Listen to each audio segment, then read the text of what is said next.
మానస సరోవర్ యాత్ర ప్లాన్ చేస్తున్నారా? నమ్మకంగా సేఫ్ గా మీ కలల మానస సరోవర్ యాత్రని ట్రావెల్ టర్న్స్ తో నిజం చేసుకోండి. మరిన్ని వివరాలకు ఈ నెంబర్కు కాల్ చేయండి. నమస్తే రమగారు. నమస్తే జయ. రమగారు, చేస్తే భగీరథ ప్రయత్నం చేయాలంటారు కదా, అసలు అంటే ఏంటండి? భగీరథుడు అంత పెద్ద ప్రయత్నాలు చేశాడా? చాలా పెద్ద ప్రయత్నం చేశాడు భగీరథుడు. ఎవరు అసలు ఈ భగీరథుడు? బోల్డంత ఏంటి కథ ఆయన చెప్పాలి కథ? దానికి. ఆయన మీద చాలా కథ చెప్పాలి జయ. ఆహా. మనం రకరకాల పనులు చేస్తాం, కొన్ని మొదలుపెట్టి మానేస్తాం, కొన్ని కొంతవరకు చేసి మానేస్తాం, కొంతసార్లు చివరి దాకా వచ్చాక కూడా ఏముందిలే అని కూడా మానేస్తాం. ఫలితం వచ్చే వరకు పని చేయటం ఎంతకాలమైనా బట్టిని ఏమైనా అయిపోనే, దాన్ని భగీరథ ప్రయత్నం అంటారు. ఓకే. నువ్వు గుర్తు చేసుకో, మనం కూడా ఎన్నెన్ని పనులు ఎన్నెన్ని రకాల అమ్మో. ప్రయత్నాలు. ఆవిడ ఎవరితో ఇంటర్వ్యూ చేసాం, ఆవిడ 10 రకాల వ్యాపారాలు చేశానండి. చివరికి ఎక్కడో ఒక చోట సక్సెస్ కుదిరింది ఆవిడకి. దాన్ని భగీరథ ప్రయత్నం అంటారు. ఒక్క చోట ఎక్కడైనా మనం మొదలుపెట్టిన పనిని చిట్ట చివరి దాకా, అది అసాధ్యమైన వ్యవహారాన్ని సుసాధ్యం చేసే వరకు ప్రయత్నం చేయటాన్ని భగీరథ ప్రయత్నం అనాలి. ఈ భగీరథుడు మహారాజు, ఓకే, రాజు. ఆయన రాముల వారికి ముందు తరాల్లో వాడు. ఇది రామాయణాంతర్గతంగా మనకి కనపడుతుంది. బాలకాండలో భగీరథుడి కథ కనిపిస్తుంది. విశ్వామిత్రుడు రాముడికి లక్ష్మణుడికి వాళ్ళిద్దరిని తీసుకెళ్తాడు కదా అడవిలో, మన యాగ సంరక్షణార్థం తీసుకెళ్తాడు. వాడు 12-14 ఏళ్ల పిల్లలుగా ఉన్నప్పుడు, సీతా కళ్యాణానికి ముందు. అప్పుడు గంగా నదిని దాటుతున్నప్పుడు ఈ గంగ భూలోకంలోకి ఎలా వచ్చింది, మీ వంశం వాడే అని చెప్పి ఇక్ష్వాకు వంశానికి చెందినటువంటి భగీరథుడు గంగని, స్వర్లోక గంగ, స్వర్గంలో ఉండేటువంటి గంగని, వియద్గంగని కిందకి తీసుకొచ్చాడు, భూలోకంలోకి తీసుకొచ్చాడు. స్వర్గలోకంలో ప్రవహించే గంగా నది భూలోకం గుండా ఆ తర్వాత పాతాళలోకంలోకి కూడా ప్రవేశించేలాగా చేశాడు. త్రిపథగా అంటారు. త్రిపథగామిని గంగ 3 దారుల్లోనూ ప్రవహిస్తుంది. భూమి మీద, భూమి కింద, భూమి పైనున్న 3 లోకాల్లోనూ ఆవిడ 3 లోకాల్లోనే ప్రవహించేలాగా చేసిన వాడు భగీరథుడు. ఆమె పుట్టక స్వర్గంలో జరిగింది. విష్ణుపాదోద్భవ, విష్ణువు యొక్క పాదం నుంచి పుట్టింది. ఆమె అక్కడే ఉండేది, స్వర్లోక గంగ. ఆమెను కిందకి తెచ్చాడు. ఎందుకు తెచ్చాడు అనేది మనం కథ చెప్పుకుందాం. తప్పకుండా అండి. సగర చక్రవర్తి, షట్చక్రవర్తుల్లో ఒకడైన సగరుడు రాముల వారి వంశానికి చెందినవాడు, ఇక్ష్వాకు వంశానికి చెందినవాడు. బాగా ముందు తరాలలో అన్నమాట, చాలా తరాల ముందు సగర చక్రవర్తి ఉండేవాడు. ఆయనకి సుమతి, కేశినేని 2 భార్యలు. ఒక భార్యకి ఒకడే కుమారుడు కలిగాడు, ఇంకొక భార్యకి 60,000 మంది సంతానం కలిగారు. ఓ. అయితే ఈ మొదటి భార్యకి కలిగినటువంటి అసమంజుడు, అతని పేరు, ఒక రకమైన క్రూర ప్రవృత్తి కలిగినవాడు. అతనికి వివాహమై సంతానం కలిగింది. అంశుమంతుడు అతని కుమారుడి పేరు. కానీ అసమంజుడు క్రూరుడు. అతన్ని తండ్రి రాజుల నుంచి వెళ్ళగొట్టేసేట, పిల్లల్ని నీళ్లలో ముంచి చంపేవాట అతను. ఎందుకో అలాంటిది క్యారెక్టర్, మరి ఎందుకుందో ఆ కాలంలోనే అతన్ని పంపించేశారు. అతని క్యారెక్టర్ మళ్ళీ కనపడదు. అంశుమంతుడు ఉండేవాడు, మనవడు ఈయన దగ్గరే ఉన్నాడు, సగరుడి దగ్గరే. అయితే సగరుడు ఎన్నో రకాల యజ్ఞయాగాదులు చేసేవాడట. అశ్వమేధ యాగం చేశాడు ఆయన. అయితే ఇన్ని యాగాలు చేసిన వాళ్ళకి ఇంద్ర పదవి వస్తుందని ఒక కథనం, ఒక ఇది చెప్తారు. ఇంద్రుడు ఏం చేశాడట, ఈ అశ్వమేధయంలో ఏం చేస్తారు, యాగాశ్వాన్ని అభిమంత్రించి వదిలిపెడతారు. యాగాశ్వం భూమండలం అంతా తిరిగి వస్తుంది. అది ఎక్కడికి ఆసక్తి ఉంటే అక్కడికి వెళ్తుంది. అది వెళ్ళిన చోటల్లా జైత్రయాత్రలు చేసి ఆ రాజ్యాన్ని వీళ్ళు స్వాదాక్రాంతంగా చేసుకుంటారు. యాగాశ్వాన్ని పట్టమంటారు. ఎవరైనా పట్టుకున్నారనుకో, వాళ్ళతో యుద్ధం చేసి వాళ్ళ రాజ్యాన్ని వీళ్ళు కలుపుకుంటారు. కొంతమంది దాని యాగాశ్వాన్ని చూసి వీళ్ళతోటి సరిగా ఉండడానికి, సామంతులుగానో స్నేహితులుగానో ఉండడానికి ఒప్పుకున్న వాళ్ళు ఒప్పుకున్నట్టు. ఇలా జరిగే క్రమంలో యాగాశ్వాన్ని ఇంద్రుడు తీసుకెళ్లి పాతాళంలో దాచిపెట్టాడు. కపిల మహాముని ఉన్నాడు, కపిలుడు అనే ముని. ఈయన విష్ణువంశ సంభూతుడుగా చెప్పబడతారు. పాతాళంలో ఒక చోట ఆయన ఒక గుహలో తపస్సు చేసుకుంటూ ఉంటే అక్కడ ఈ యాగాశ్వాన్ని తీసుకుపోయి వదిలిపెట్టాడు. యాగాశ్వం మిస్ అయిపోయింది. కనపడకపోయేసరికల్లా సగరుడి కుమారులు అశ్వం వెనకాల అశ్వానికి రక్షణగా బయలుదేరారు, 60,000 మంది. వీళ్ళు కూడా అంత సత్ప్రవర్తనం ఉన్నవాళ్ళుగా కొన్ని కథల్లో చెప్పరు. అంత మంచి పిల్లలుగా, బుద్ధిమంతులైన కుమారులుగా లేరు, కానీ ఉన్నారు. ఈ 60,000 మంది పడిపోయారు. ఇక వెతికి వెతికి వెతికి ఎక్కడా భూమి మీద కనపడక సముద్రం దగ్గర తవ్వుకుంటూ, సముద్రం ఇంత పెద్దది కాదని సగరులు తవ్వారు కాబట్టి, సగర కుమారులు తవ్వారు కాబట్టి దానికి సాగరం అని పేరు వచ్చిందని అంటారు. ఈ తవ్వుకుంటూ వెళ్ళి పాతాళం దాకా తవ్వుకుంటూ వెళ్ళిపోయారు వాళ్ళు. లోతు పెంచారు, సముద్రపు లోతుని పెంచారు వాళ్ళు. వెళ్ళిపోతే ఆ పాతాళంలోకి వెళ్ళిన తర్వాత వాళ్ళకి ఈ గుహలో తపస్సు చేసుకుంటున్న కపిల మహాముని కనపడ్డాడు. గుర్రం ఆయన వెనకాల ఉంది. వీళ్ళు దుర్భాషలాడారు. గుర్రాన్ని తీసుకొచ్చి ముక్కు మూసుకుని తపస్సు చేసుకుంటున్నావా అని వీళ్ళు 2 ముగ్గురు మాట్లాడితేనే రణగొండ ధ్వని, 60,000 మంది మారుస్తుంటే ఎట్లా ఉంటుంది? ఆయన కళ్ళు తెచ్చి చూసేసరి కల్లా ఏమైంది, మహోగ్రమైన తపస్సులో ఉన్నాడు. ఆ ఉగ్ర తపస్సు తీక్ష్ణత వల్ల ఆయన కంటి చూపు తగలంగానే మొత్తం భస్మరాసులుగా మారిపోయింది. 60,000 మంది ఒక్క దెబ్బకి వెళ్ళిపోయారు మొత్తం. ఆయన తపస్సు చేసుకుంటున్నాడు. మళ్ళీను కళ్ళు మూసుకున్నాడు. యాగాశ్వం ఇక్కడే ఉండిపోయింది. సైనికులు ఎవరో ఉన్నవాళ్ళు కొంతమంది చూశారు, కానీ వాళ్ళు ఎక్కడికి వెళ్ళిపోయారు, ఈ రాజకుమారులంతా ఏమైపోయారు ఎవరికీ తెలియదు. నారదుడు వచ్చి వీళ్ళకి హింట్ ఇచ్చాడు, పాతాళంలో అశ్వం ఉందని, నీ కుమారులు లేరని ఇచ్చేసారు కల్లా. అప్పుడు ఏంటి, ఈ అశ్వమేధ యాగాలు అవి చేసేటప్పుడు యాగ దీక్షలో ఉన్నప్పుడు ఇక రాజ్యం చేయటము అవి లేవు. ఈయనేమో యాగ దీక్షలో ఉన్నాడు, కుమారులేమో యాగాశ్వపు రక్షణలో ఉన్నారు. మనవడైన అంశుమంతుడు యువరాజుగా రాజ్యపాలన చేస్తున్నాడు, రాజ్యాన్ని రక్షిస్తున్నాడు. అంశుమంతుడు వెళ్ళాడు పాతాళానికి. వెళ్ళి కపిల మహామునికి నమస్కారాలు చేసుకుని, ఈ బూడిద బుట్టలని ఏమిటి, ఎందుకు నా పెంతండ్రులు ఇట్లా అయిపోయారని బతిమలాడి అడిగితే ఆయన ఏం చెప్పారంటే, ఇలా మరి నా కంటి చూపుతోటి పోయారు వీళ్ళు. ఆకాశం నుంచి స్వర్లోక గంగని గనక తెచ్చి ప్రవహింపచేస్తే వీళ్ళకి ముక్తి లభిస్తుంది. బతికిరారు, ముక్తి, వీళ్ళకి మోక్షం దానివల్ల లభిస్తుంది.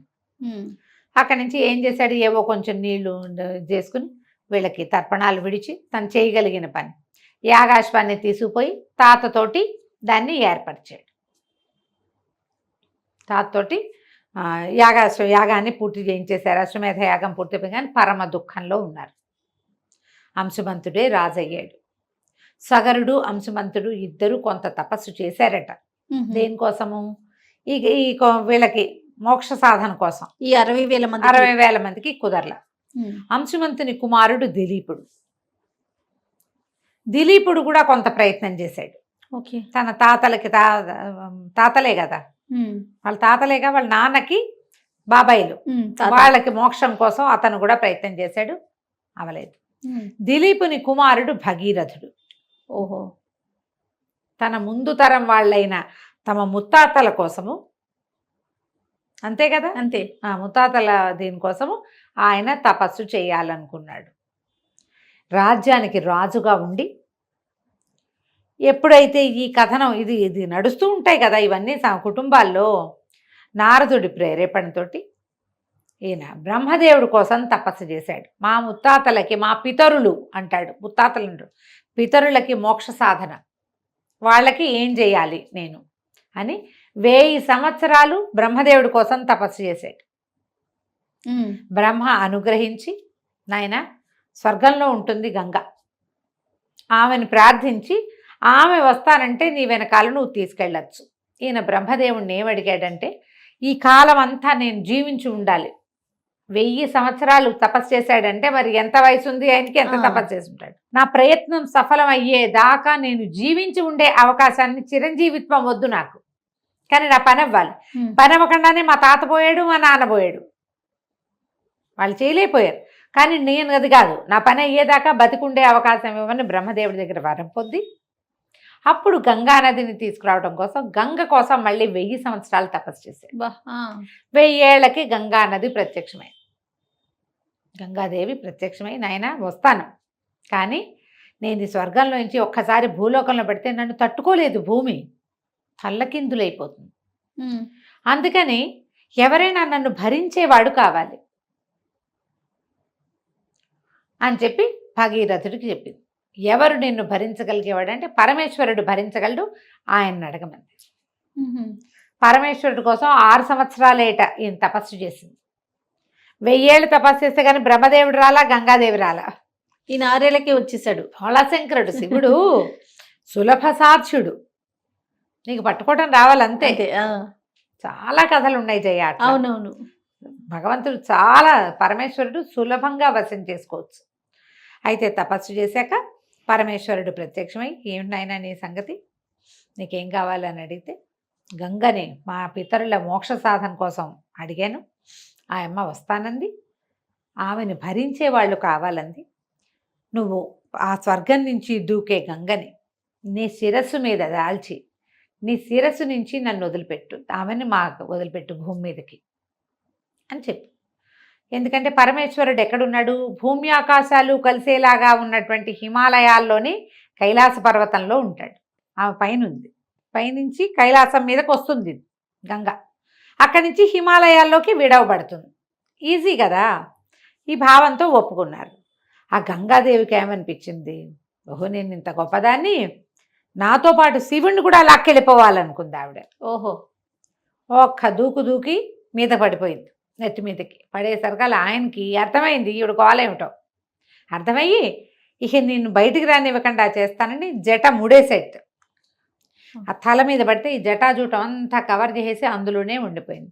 మీరు బాబు గారి సీతా కళ్యాణం చూస్తే అందులో చక్కగా చూపిస్తారు, గంగావతరణం అద్భుతంగా తీశారు. ఒక పాటతోటి మొత్తం కథ అంతా కనపడుతుంది. ఈ గంగ లోపలే ఉండిపోయింది. ఏది గంగ కిందకి రాందే, మళ్ళీ తపస్సు చేశాడు భగీరథుడు. పితరుల కోసం ఇంత ప్రయత్నం చేశాను తండ్రి, ఆమెను కిందకి తెచ్చాక ఈ పని చేస్తే నేనేం చేయాలి, నన్ను రక్షించమని. అప్పుడు ఆయన ఏం చేశాడట, ఒక్క పాయ తీసి వదిలిపెట్టాడు, పూర్తిగా వదలక. అబ్బే ఆ పైనే ఉంది, ఆయన నెత్తి మీదే ఉంది. ఆ కిందకి వచ్చి బిందు సరస్సు దగ్గర వదిలిపెట్టబడింది. అక్కడి నుంచి వచ్చి ఇక్కడ దేవప్రయాగ దాకా వచ్చినటువంటి దాన్ని, ఆ గంగని భాగీరథి అంటారు. భగీరథుని వల్ల భూలోకానికి వచ్చింది కాబట్టి ఆమెకి భాగీరథి. అక్కడి నుంచి ఆయనతో పాటు నేను ఎక్కడికి రావాలంటే, నేను రథంతో నేను వెళ్తాను, నా వెనకాల రమ్మన్నాడు. ఈయన రథంతో ముందుకెళ్తుంటే ఆయన వెనకాల ప్రవహిస్తూ వెళ్ళింది. ఇప్పుడు ఆ గంగకి ఒక రకం, నీటికి ఒక రకమైన ఉద్రేక ఉంటుంది. దేని మీద ప్రవహిస్తే దాన్ని లాక్కెళ్ళిపోతుంది. అద్దు ఆపు ఏం ఉండదు. అవును, ఆ తీరు కదా, నీటి తీరు, అది గంగానది యొక్క తీరుగా చెప్తారు. వెళ్ళేటప్పుడు ఏం చేస్తుంది, జన్మ మహర్షి ఆశ్రమం ఉంది, ఈయన మా ఆశ్రమం పక్క నుంచి రథం వేసుకెళ్తే ఆశ్రమాన్ని ముంచెత్తేసుకుంటూ వెళ్ళింది గంగ. ఇప్పుడు నీకు ఎట్లా అంటే, ఓ సన్న పాయ అనుకో, ఏదో చిన్న పిల్ల కాలవ, పైనుంచి పరమేశ్వరుడు శిరస్సు నుంచి విడుదలైంది, అది ఎంత ప్రవాహము, దాని కష్టం కాదు. జన్మ మహర్షి ఆశ్రమం మొత్తాన్ని తుడిచిపెట్టేసింది.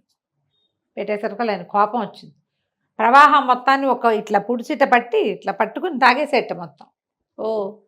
ఈయన మళ్ళీ చూసుకున్నాడు, గంగేది సడన్గా మాయమైపోయింది. తన వెనకాల వస్తున్న మహోగ్ర ప్రవాహం, పెద్ద మోత, నీళ్ళు వస్తుంటే ఎలా ఉంటుంది, దాంతోపాటు ఎన్నో మొసళ్ళుట, చేపలుట, కప్పలుట, ఏమిటోట, ఇవన్నీ వస్తున్నాయి నత్తగుళ్ళలతో సహా. మొత్తం ఆగిపోయినాయి, ఏమీ లేవు.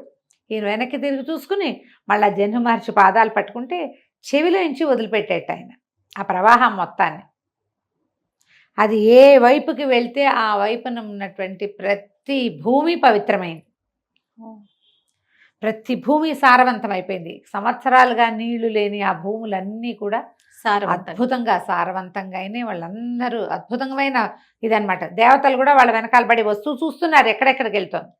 ఇక్కడి నుంచి ఏం చేశాడు ఇతను, ఈ జన్మ మహర్షి ఆశ్రమంలోంచి ఆయన చెవిలోంచి బయటకు వచ్చింది కదా, ఆమెకి జాహ్నవి అని పేరు వచ్చింది. ఆ జాహ్నవి అంటారు. జాహ్నవి అంటే అది ఏంటో కాదు, ఈవిడే గంగా.